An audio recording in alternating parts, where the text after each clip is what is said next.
গো ইকবালে বলল মামুন বরবাদ নাকি ফ্লপ, তাহলে যদি ফ্লপই হয় তারা আবার 3টা মুভি কি করে করছে? মামুনের বাচ্চা ইকবালের বাচ্চা তোরটা তোরে কেড়ে দিব। আগামী 3 বছরে মেগাস্টার শাকিব খানের সাথে আরো 3টি মুভি চুক্তিবদ্ধ করা রয়েছে এবং তার মধ্যে একটি এই বছরেই আসবে। ঠিক আছে, পুজোতে আসতে পারে। কি বলবি এবার তোরা? মাথা নষ্ট হয়ে গেছে এরকম এ দেখে?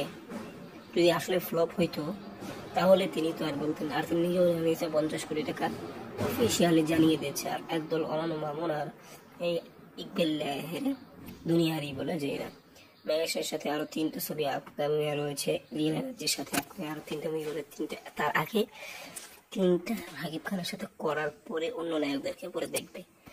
আগে মেগাস্টারকে নিয়েই না ছবি বানাবে এমনটাই প্রতিশ্রুতি দিয়েছে। প্রথম 3টা বড় বড় ছবি হবে, সবকিছু করে শাকিব খানকে নিয়ে আগামী 3 বছরে এইটাই